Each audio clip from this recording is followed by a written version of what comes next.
الله أكبر الله أكبر الله أكبر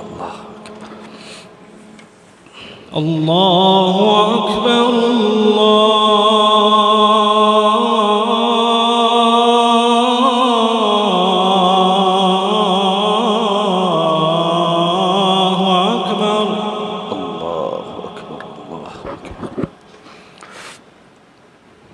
أشهد أن لا إله إلا الله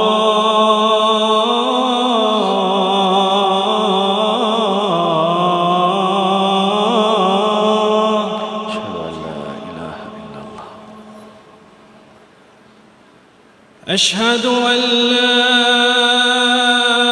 إله إلا الله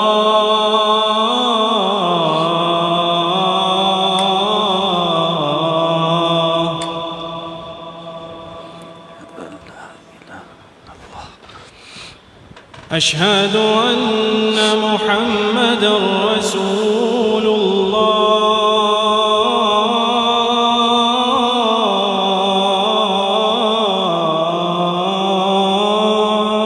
أشهد أن محمدًا رسول الله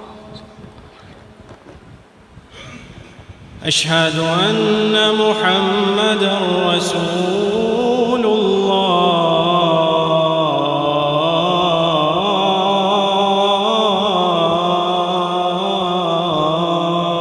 أشهد أن محمدًا رسول الله حي على الصلاة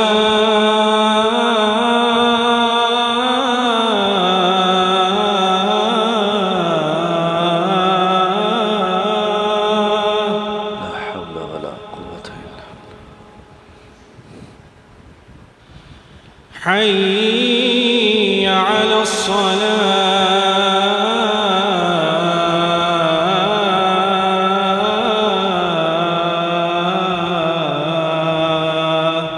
لا حول ولا قوة إلا حي على الفلاح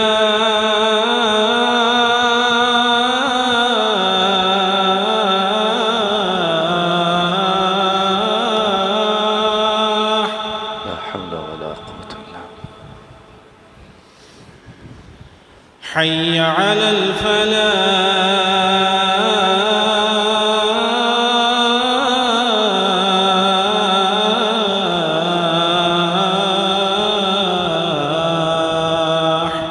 لا حول ولا قوة إلا بالله الله أكبر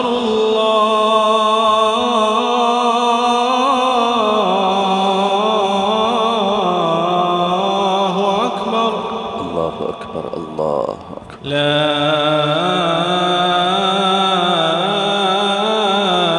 إله إلا الله لا إله إلا الله اللهم صل على محمد كما صليت على إبراهيم وعلى آل إبراهيم إنك اللهم بارك على محمد وعلى آل محمد كما باركت وعلى آل إبراهيم إنك حميد مجيد الصلاة القائمات محمدا الوسيلة مقام محمود رضيت بالله ربا بالإسلام دينا محمد نبيا صلى الله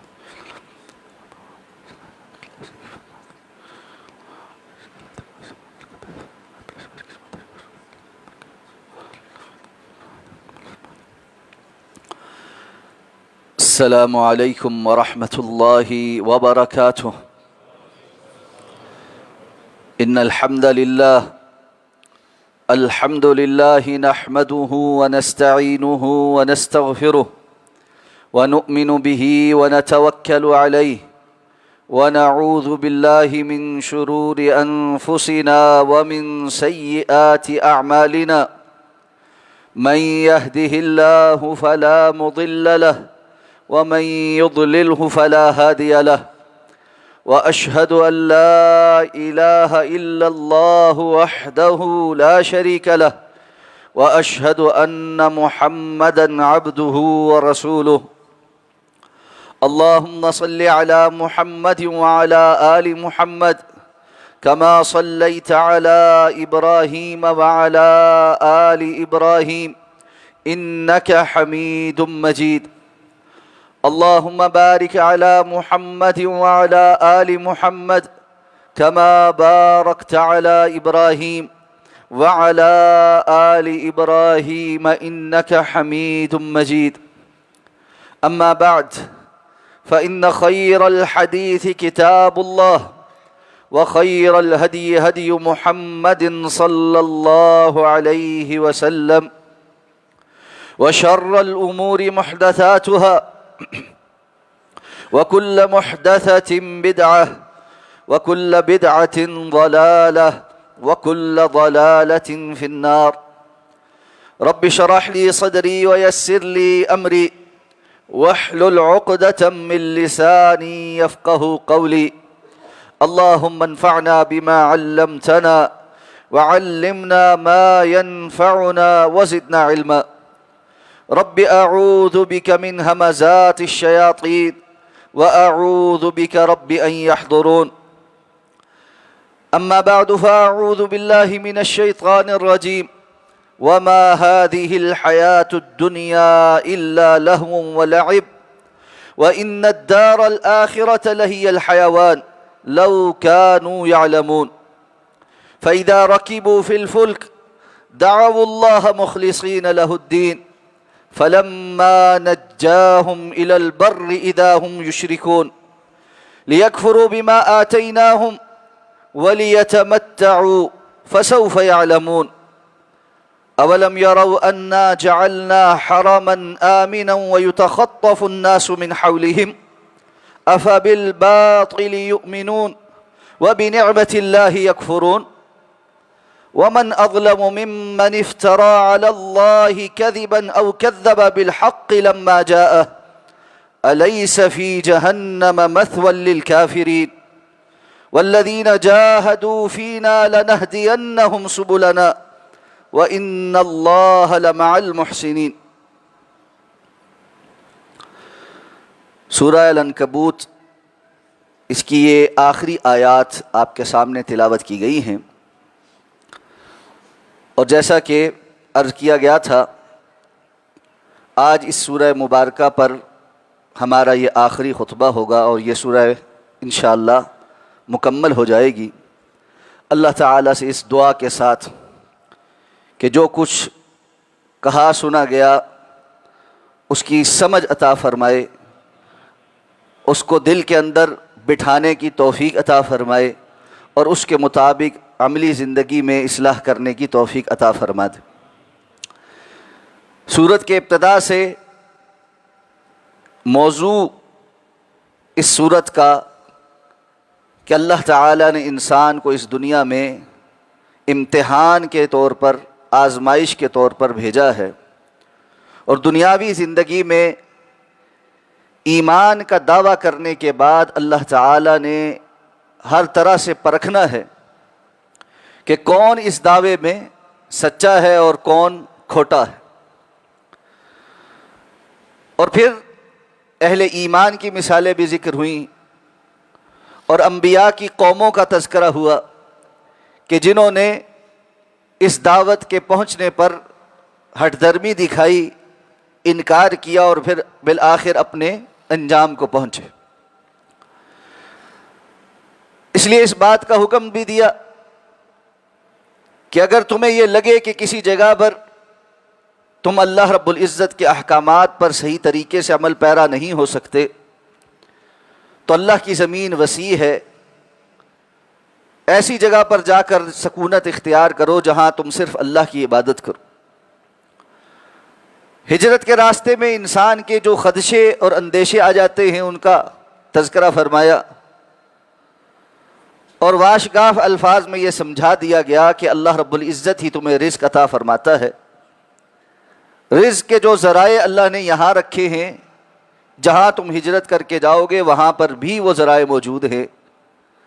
اللہ نے تمہارے لیے سورج اور چاند مسخر کر رکھے ہیں. آسمان و زمین کا مالک اللہ کی ذات ہے، اس لیے تم اللہ رب العزت پر بھروسہ کرو اور وہ اعمال اختیار کرو جن کا دنیا کی زندگی میں کرنے کا اللہ نے حکم دیا۔ سورت کے آغاز میں جب یہ بیان ہوا تھا کہ احسب الناس ان یترکوا ان یقولوا آمنا وهم لا یفتنون، کیا لوگوں نے یہ گمان کر لیا ہے کہ وہ صرف اس بات پر چھوڑ دیے جائیں گے، نجات پا لیں گے کہ انہوں نے کہا کہ ہم ایمان والے ہیں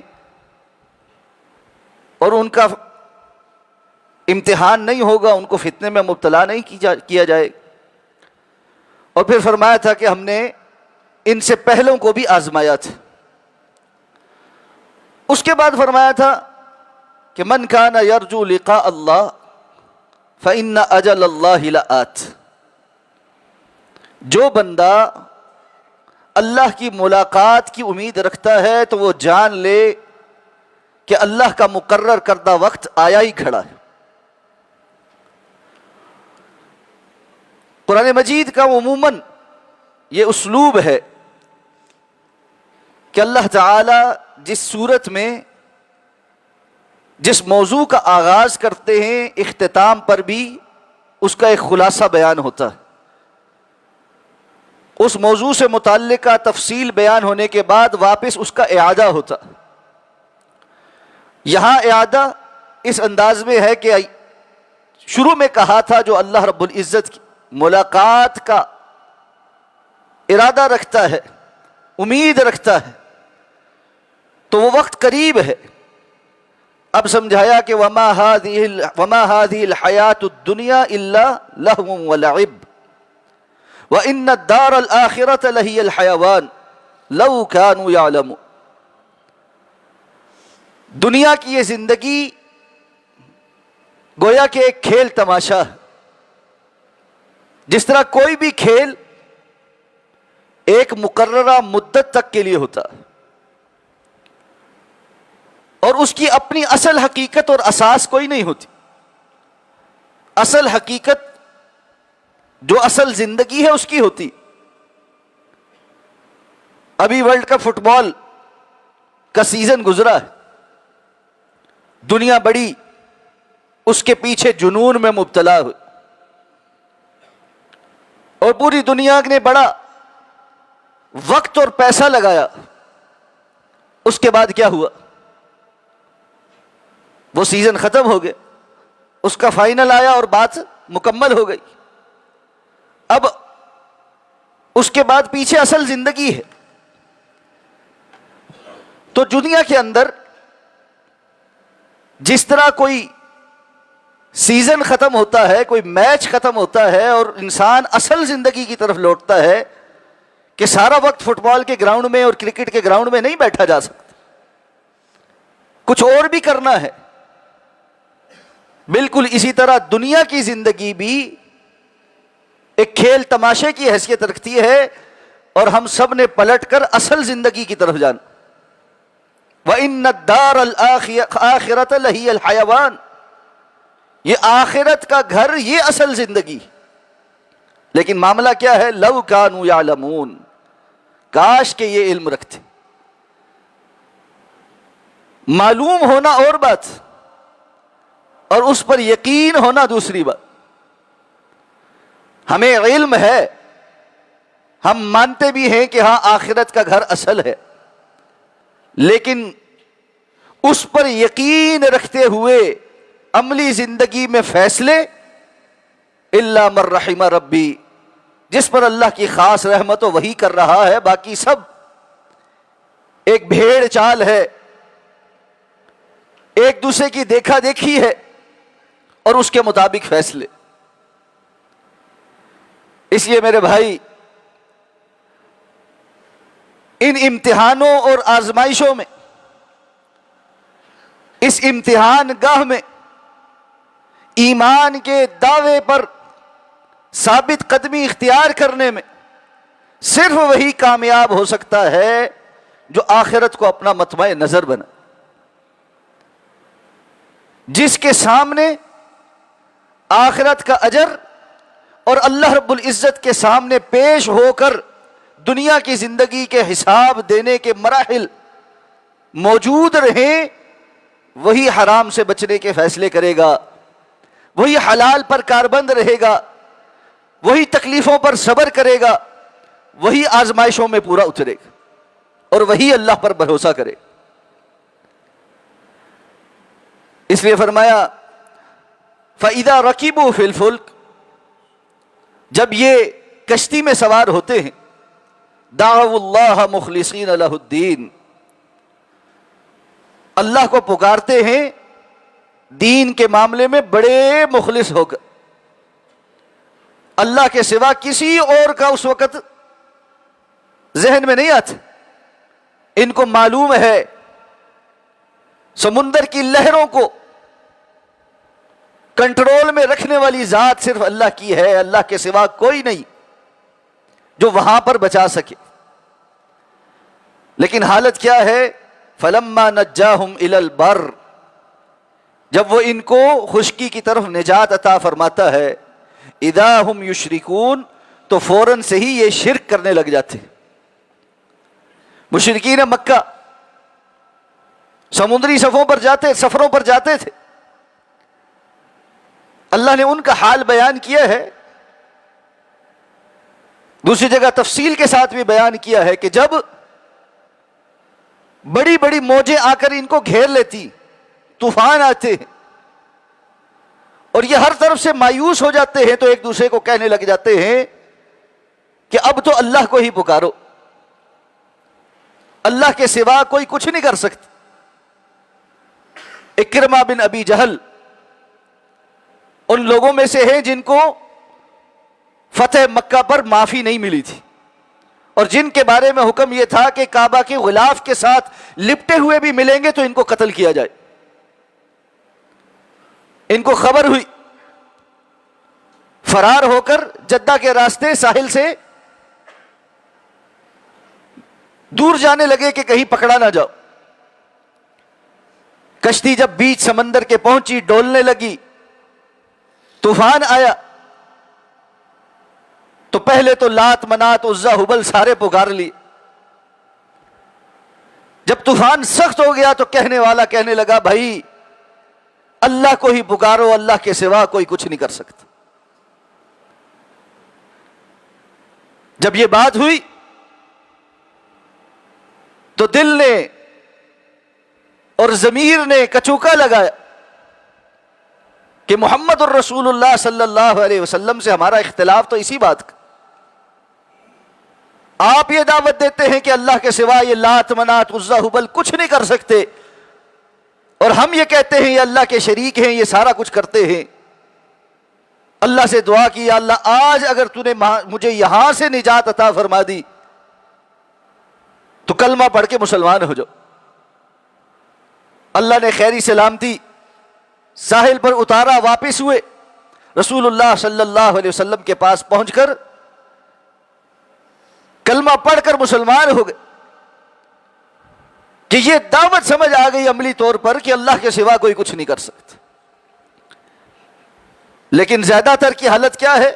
اللہ فرماتے ہیں جیسے ہی ہم ان کو نجات عطا فرماتے ہیں، ساحل پر اترتے ساتھ کہتے ہیں فلاں سرکار کی نظر ہو گئی، مرشد کی نگاہ ہو گئی،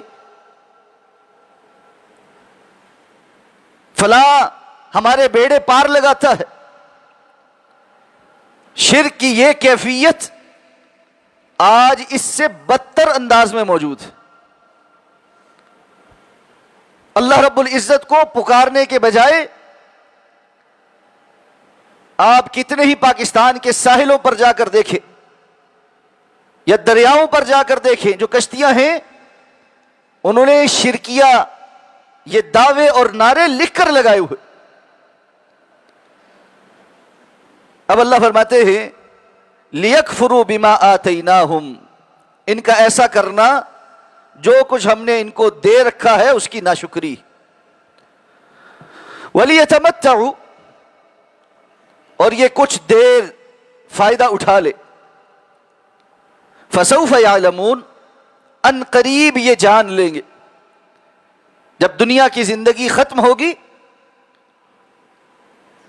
اور اللہ کے حضور پیش ہو کیا جائے تو یہ ساری کی ساری باتیں سمجھ آ جائے. اب فرمایا اولم یروا، کیا یہ دیکھتے نہیں، انا جعلنا حرما آمنا، کہ یقیناً ہم نے حرم کو امن کا گہوارہ بنایا. وَيُتَخَطَّفُ النَّاسُ مِنْ حَوْلِهِمْ، اور لوگ ان کے ارد گرد سے اچک لیے جاتے ہیں. أَفَبِالْبَاطِلِ يُؤْمِنُونَ، کیا یہ باطل پر تو ایمان لاتے ہیں. وَبِنِعْمَةِ اللَّهِ يَكْفُرُونَ، اور اللہ کی نعمتوں کا کفران کرتے. مشرکین مکہ حرم کے متولی تھے. اس زمانے میں عربوں کا معاشرہ قبائلی معاشرہ تھا، اور ہر چھوٹی چھوٹی جگہ پر قبیلوں کی حکمرانی تھی. اور یہ قبائل ایک دوسرے پر حملے بھی کرتے تھے، لوٹ مار بھی کرتے تھے، قتل و غارت گری بھی کرتے تھے، جس کا نتیجہ یہ تھا کہ سوائے حرمت والے مہینوں کے عام دنوں میں لوگ سفر نہیں کر سکتے تھے، نہ تجارتی قافلے چل سکتے تھے. سفر کرنے اور تجارتی قافلے چلانے کے لیے سیکیورٹی انتظامات بہت کرنے پڑتے تھے، اور صرف وہی لوگ یا قبائل تجارتی قافلے لے کر چلتے تھے جن کے پاس اپنے قافلوں کے دفاع کے لیے ساز و سامان اور لوگ میسر ہوتے تھے. ایسے میں بھی اس معاشرے میں حرم کے باسیوں کا احترام تھا، اور مکہ کے رہنے والوں کو کوئی خوف اور خطر نہیں تھا. ان کے تجارتی قافلے بھی چلتے تھے، ان کے لوگ سفروں پر بھی جاتے تھے، اور کسی بھی جگہ اگر کوئی ڈکیت روکتا تھا یہ اپنا صرف تعارف کرواتے تھے کہ ہم مکہ سے ہیں اور بیت اللہ کے متولی. بیت اللہ کے احترام میں، حرم کے امن کی جگہ ہونے کی وجہ سے ان کی جانیں بھی بخشی جاتی تھی، ان کے مال بھی لوٹے نہیں جاتے تھے. تو اللہ نے فرمایا کیا یہ دیکھتے نہیں، انا جعلنا حرما آمنا، کہ ہم نے حرم کو امن کا گہوارہ بنایا، جبکہ ارد گرد سے لوگ اچک لیے جاتے. اور حرم ایسا امن کا گہوارہ کہ اگر کسی کے باپ کا قاتل بھی اس کو حرم کے اندر مل جاتا تھا، زمانہ جاہلیت میں بھی وہ اس کا احترام کرتے تھے، وہاں اس سے بدلہ نہیں لیتے. تو فرمایا جو اللہ تمہیں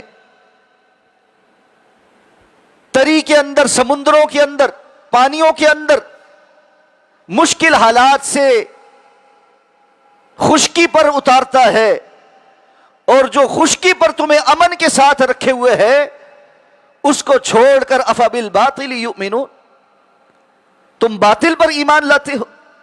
وبنعمت اللہ یکفرون، اور اللہ کی ان نعمتوں کا کفران کرتے ہو.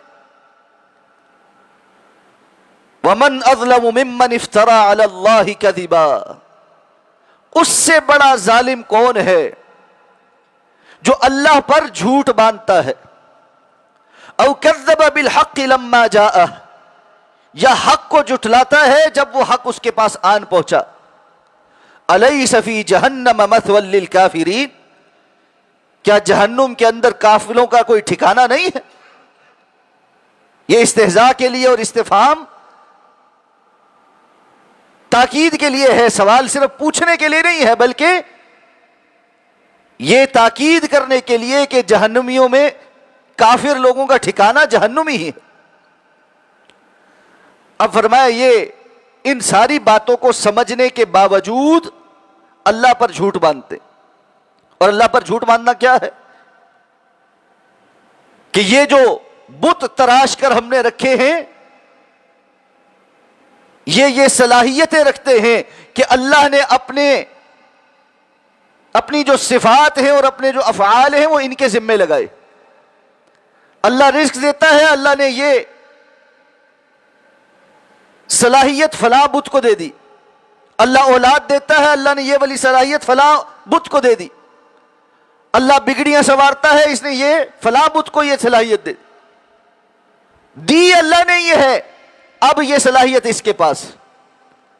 اللہ نے یہ صلاحیت فلاں فلاں کو دی ہے، ما انزل اللہ بہا من سلطان. قرآن میں جا بجا اللہ نے فرمایا اللہ نے تمہارے اس عقیدے کے بارے میں کوئی دلیل نازل نہیں فرمائی. کیا تم اپنے منہ سے جو بات کہتے رہو گے اس کو درست تسلیم کر لیا جائے؟ ومن اظلم ممن افترى علی اللہ کذبا. اس سے بڑا ظالم کون ہے جو اللہ رب العزت پر جھوٹ باندھے کہ اللہ نے یہ صفات اور صلاحیتیں فلاں کو دی. اور حقیقت یہ ہے بر صغیر کا مسلمانوں کا اکثریت کا دین ایسے ہی قصے کہانیوں پر، ما انزل اللہ بہا من سلطان، جس کے بارے میں اللہ نے کوئی دلیل نازل نہیں کی. ہمارے ہاں بھی تقسیم کر دی گئی ہے.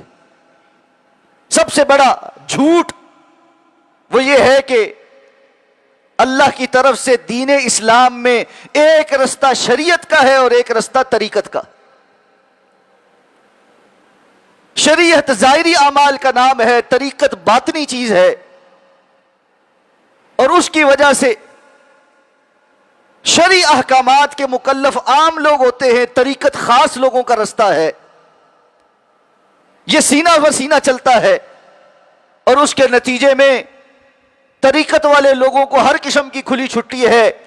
وہ زبان سے کفر بولے تو وہ بھی ٹھیک ہے، وہ شرک بولے وہ بھی ٹھیک ہے.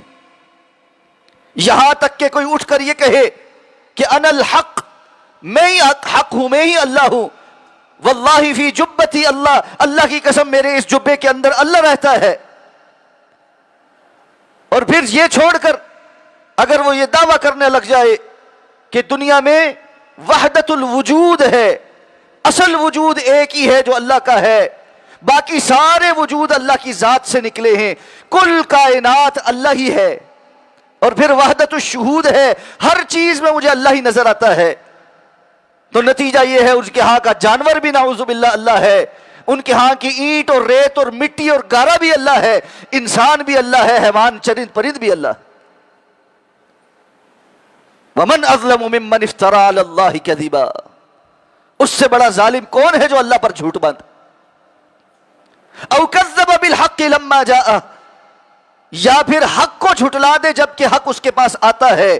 اللہ رب العزت نے اپنا تعارف کروایا ہے، اللہ لا الہ الا هو الحی القیوم لا تأخذه سنة ولا نوم الى آخر الآیہ. قل هو اللہ احد اللہ الصمد لم یلد ولم یولد ولم یکن له کفوا احد. اس نے اپنا تعارف کروایا ہے، لیس کمثلہ شیء وهو السمیع البصیر.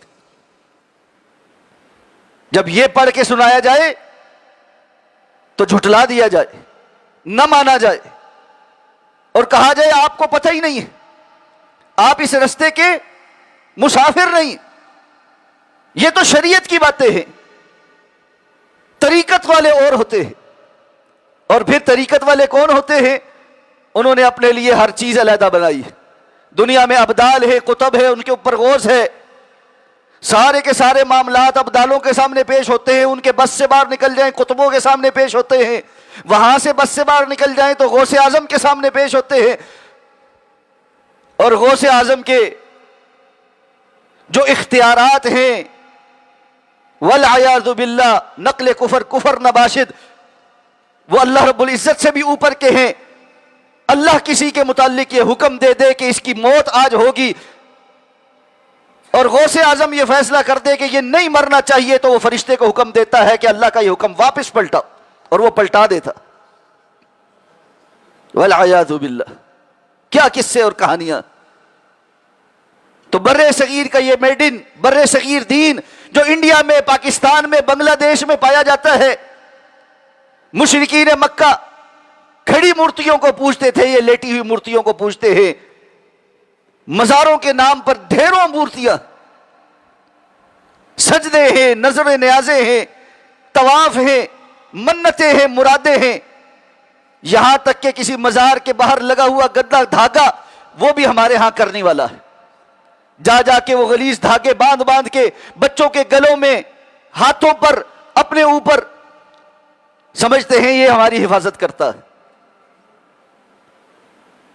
اللہ فرماتے ہیں سمندروں کی موجوں کے درمیان جو رب تمہیں نکال کر ساحل پر لاتا ہے، اذا ہم یشرکون، فوراً ہی تم شرک کرنا شروع ہو جاتے.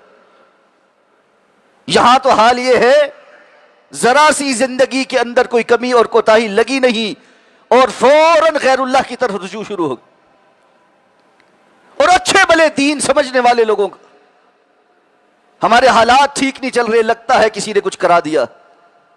یہ بندشیں، یہ سوچیں، اور اس کے لیے دوسروں کے در در کی ٹھوکریں، اور وہاں جا کے نذرانے پیش کر کر کے ان کو کچھ کرنے والا سمجھنا.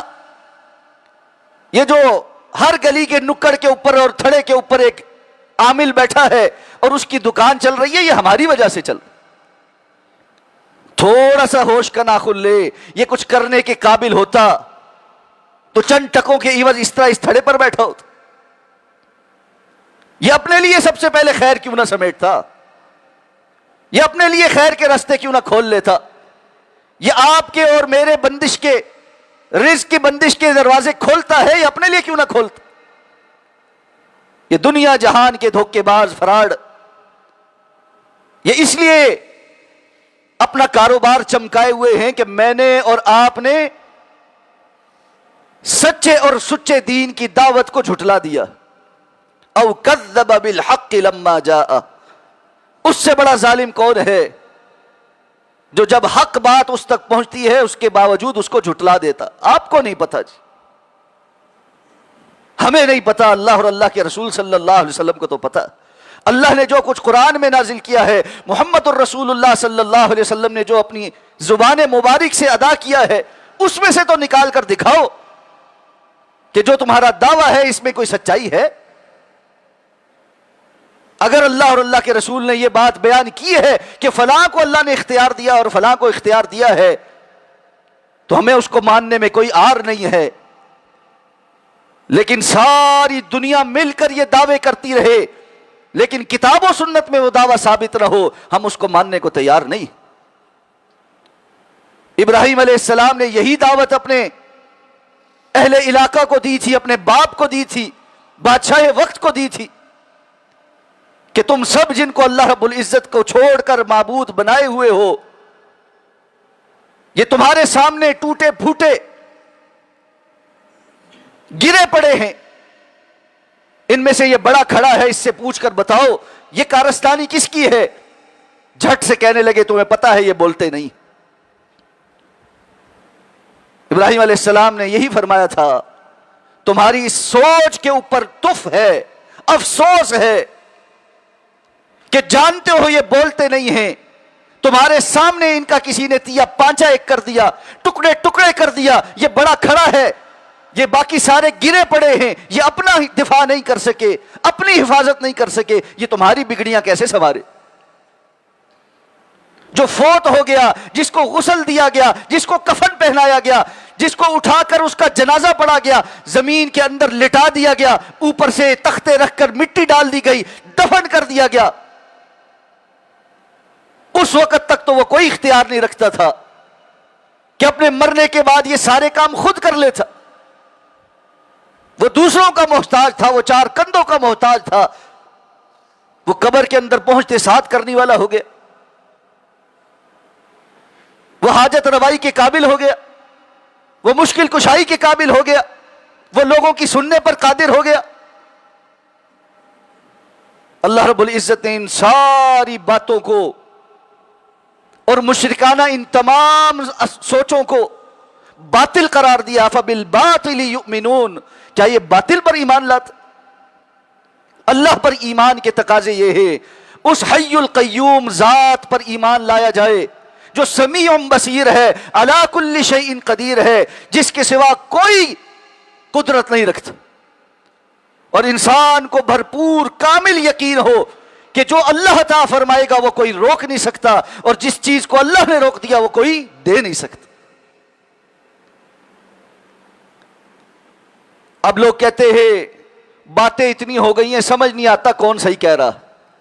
فرمایا والذین جاہدوا فینا لنہدینہم سبلنا. وہ لوگ جو ہمارے بارے میں ہمارے دین کے متعلق بھرپور کوشش کرتے ہیں، لنہدینہم سبلنا، البتہ ضرور بضرور ہم انہیں اپنا رستے کی طرف ہدایت دے دیتے.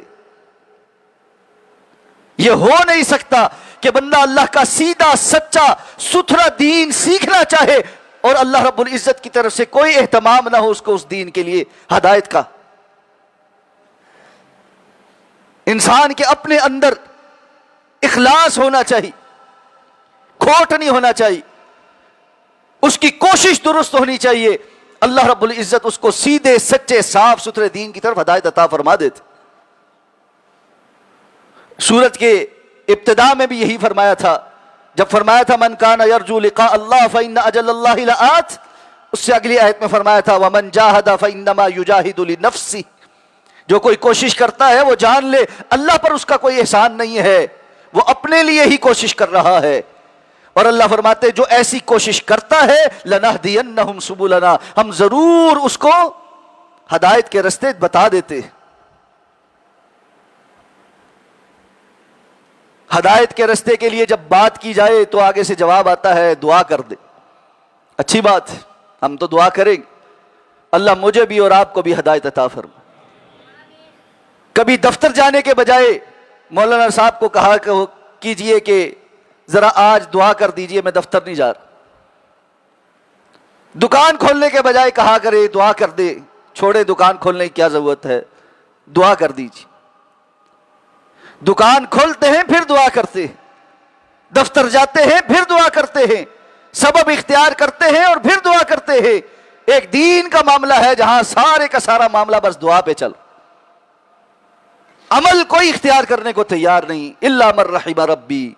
میرے بھائیو عمل کرو اور اس کے بعد اللہ سے یہ کہو کہ اللہ قبول فرما لے، ہدایت عطا فرما، مزید کی توفیق عطا فرما۔ ساری بات صرف اس پہ نہ ٹالا کرو کہ دعا کر دے دعا کر دے، کچھ کرنا بھی تو ہے۔ یہ عاجز ہو کر بیٹھ جانا، یہ ہر وقت بس یہ سوچنا موقع ملے گا تو دیکھ لیں گے کر لیں گے، یہی کرتے کرتے انسان کی زندگی کا سورج غروب ہو جاتا، شام آ جاتی ہے، موت سامنے کھڑی ہو جاتی ہے اور بندہ اس وقت سوچتا ہے کہ ہائے میں یہ کر لیتا اور وہ کر لیتا۔ فرمایا وَإِنَّ اللَّهَ لَمَعَ الْمُحْسِنِينَ، یقیناً اللہ اپنے محسن بندوں کے ساتھ، اللہ اپنے محسن بندوں کو ضائع نہیں کرتا۔ پوری صورت کا لب لباب یہ ہے کہ امتحان ہوگا، آزمائش ہوگی، تکلیف آئے گی، اپنا آپ ثابت کرنا پڑے گا۔ یہاں اللہ نے دو باتوں سے تسلی دی ہے، ایک جو صحیح کوشش کرتا ہے اللہ اس کو ضرور ہدایت عطا فرما دیتا ہے، اور دوسری بات اللہ اپنے محسن بندوں کے ساتھ ہوتا ہے، اللہ کی معیت ہے، اللہ تمہیں تنہا چھوڑے ہوئے نہیں۔ آزمائشوں میں تم اللہ رب العزت کی طرف آؤ، اللہ تمہیں سنبھال لے گا، اللہ تمہیں ضائع نہیں ہونے دے۔ رب کائنات سے دعا ہے وہ ہمیں سنبھال لے، وہ ہمیں اپنی طرف آنے والوں میں بنا دے، وہ ہمارے لیے ہدایت کے رستے کھول دے، وہ ہمیں توفیق عطا فرما دے کہ ہم اس کے سوا ہر کسی سے مایوس ہو جائیں، ہماری تمام امیدوں کا محور اللہ رب العزت کی ذات ہو جائے، ہمارا بھرپور کامل یقین اور توکل اللہ پر ہو جائے، اور اللہ کے سوا کسی سے کچھ نہ ہونے کا ہمیں یقین ہو جائے۔ اللہ ہمیں اپنے محسن بندوں میں شمار فرما لے۔ اقول قولی ھذا واستغفر اللہ لی ولکم ولسائر المسلمین برحمتک یا ارحم الراحمین۔